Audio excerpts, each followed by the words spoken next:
میرے آقا مصطفیٰ کریم رؤوف الرحیم صلی اللہ علیہ وسلم فرماتے ہیں ماہ رمضان کو سارے مہینوں پر ایسی فضیلت ہے جیسے مجھ محمد کو تمام مخلوق پر فضیلت حاصل ہے۔ میرے آقا فرماتے ہیں ماہ رمضان شریف میں اگر تم ایک نیکی کرتے ہو تو اللہ تمہیں 70 کا ثواب عطا کرتا ہے، اور تمہارا خلوص بڑھ جاتا ہے تو اللہ تمہیں ایک نیکی کا 1000 عطا کرتا ہے، اخلاص اور بڑھتا ہے تو اللہ ایک نیکی پر تمہیں بے حساب ثواب عطا کرتا ہے، اس کا کوئی حساب ہی نہیں ہوتا۔ آقا کریم رؤوف الرحیم صلی اللہ علیہ وسلم فرماتے ہیں یہ ماہ رمضان کیا ہے؟ اللہ کے محبوب مصطفیٰ کریم صلی اللہ علیہ وآلہ وسلم ماہ رمضان شریف کے روزوں کی اہمیت بیان کرتے ہوئے فرماتے ہیں کہ ماہ رمضان شریف کا ایک روزہ اگر کوئی چھوڑ دے اور پھر ساری زندگی اس کے بدلے میں روزہ رکھے تو ساری زندگی کے روزے اس ایک ماہ رمضان کے روزے کے برابر نہیں ہو سکتے۔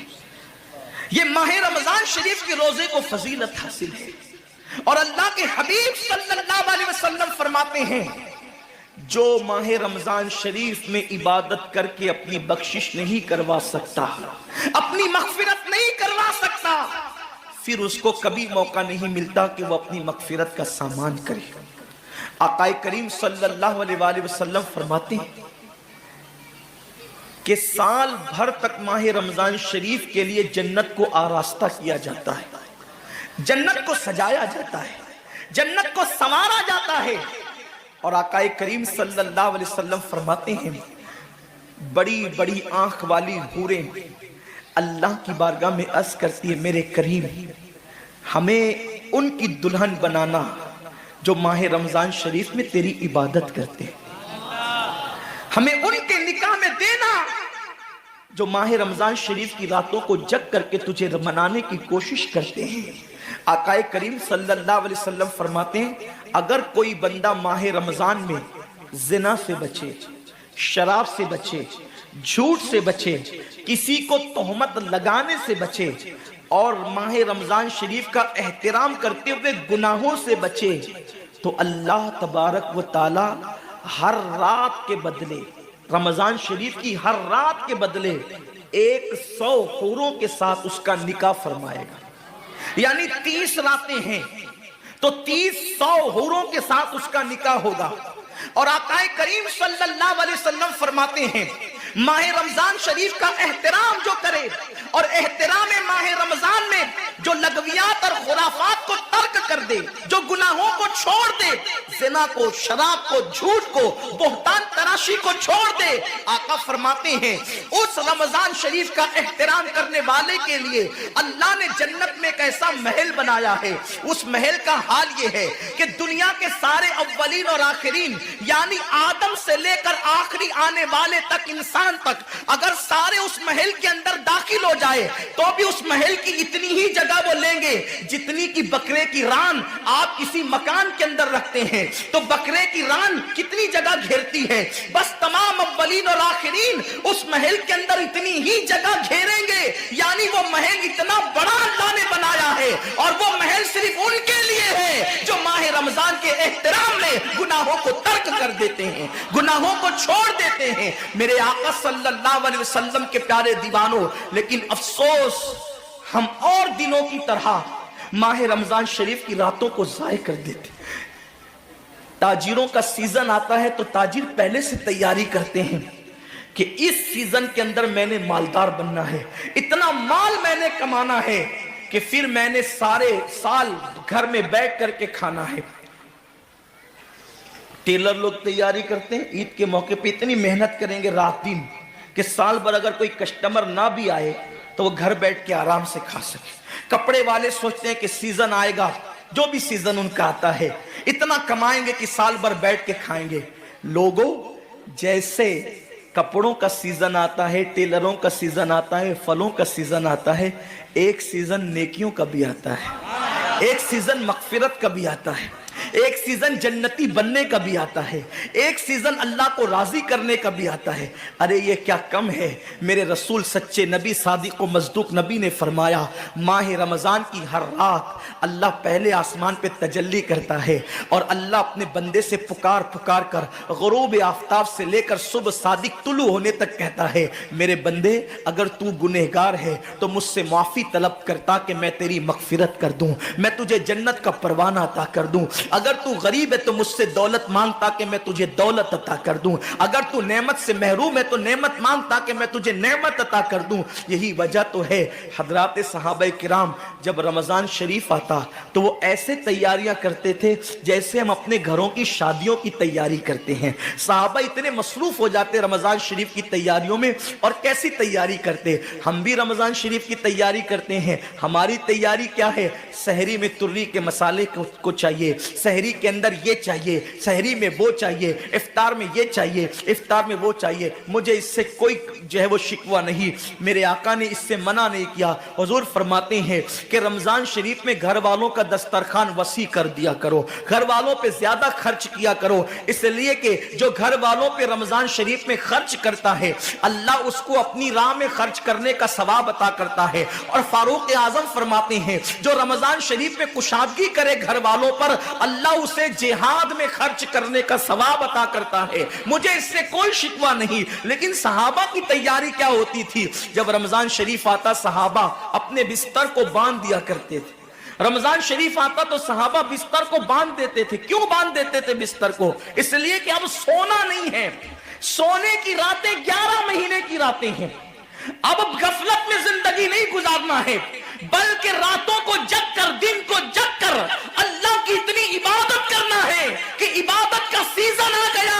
اس لیے کہ اللہ کے رسول فرماتے ہیں جس نے رمضان شریف پایا اور عبادت کر کے اللہ کو راضی نہیں کر لیا ایسا بندہ ہمیشہ اللہ کی رحمت سے دور کر دیا جائے۔ اس لیے صحابہ رمضان شریف کی تیاری کرتے تھے، بستر باندھ دیتے تھے، اور اپنا معمول کیا ہے؟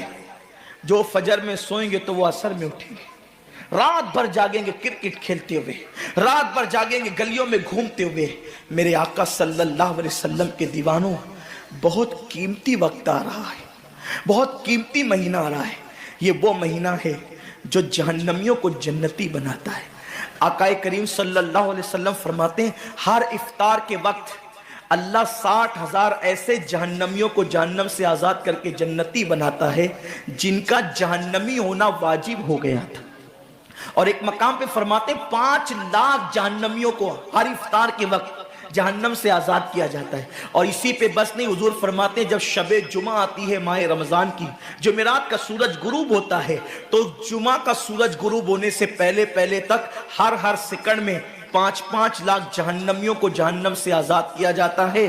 اور جب جمعہ کا آخری وقت آتا ہے، آخری ساعت آتی ہے، میرے کریم آقا فرماتے ہیں جمعرات کا سورج غروب ہونے سے لے کر جمعہ کا سورج غروب ہونے تک ہر لمحے میں جو 5 لاکھ کو آزاد کیا گیا تھا، اب آخری سیکنڈ میں جو غروب کا وقت ہوتا ہے جتنے آزاد کیے گئے تھے اتنوں کی تعداد کے برابر اس آخری ساعت کے اندر اللہ اپنے جہنمی بندوں کو جہنم سے آزاد کر دیتا ہے۔ کتنا قیمتی وقت ہوتا ہے، افطار کا وقت کتنا قیمتی ہے، سحری کا وقت کتنا قیمتی ہے، لیکن اس وقت بھی ہم کہاں لگے ہوتے۔ اب تو لوگوں نے ٹی وی چینلوں پر پروگرامات شروع کر دیے، دینی پروگرامات۔ مجھے دینی پروگرامات اگر ٹی وی پہ نشر ہوتے ہیں تو اس سے کوئی اختلاف نہیں ہے، لیکن آپ سے یہ عرض کرنا چاہتا ہوں کہ دین سیکھنے کا بھی کوئی وقت ہوتا ہے۔ اگر آپ سحری کے قیمتی لمحات میں ٹی وی کا منہ پکڑ کر بیٹھے ہیں تو آپ دعا کب کریں گے؟ افطار کے وقت آپ واٹس ایپ پر لگے ہیں تو اللہ سے مانگیں گے کب؟ ساری زندگی سسکیاں لے رہے ہو، ساری زندگی تڑپ رہے ہو، اور جب مانگنے کا وقت آتا ہے، مصیبتوں سے نجات طلب کرنے کا وقت آتا ہے، ہم کہاں ٹائم ضائع کرتے ہیں۔ حضرت سیدہ ام ہانی رضی اللہ تعالیٰ عنہ فرماتی ہیں کہ میں نے اپنے کریم آقا صلی اللہ علیہ وسلم سے سنا، اللہ کے رسول صلی اللہ علیہ وسلم نے فرمایا اس وقت تک میری امت ذلیل نہیں ہوگی، اس وقت تک میری امت رسوا نہیں ہوگی جب تک وہ ماہ رمضان کا احترام کرتی رہے گی،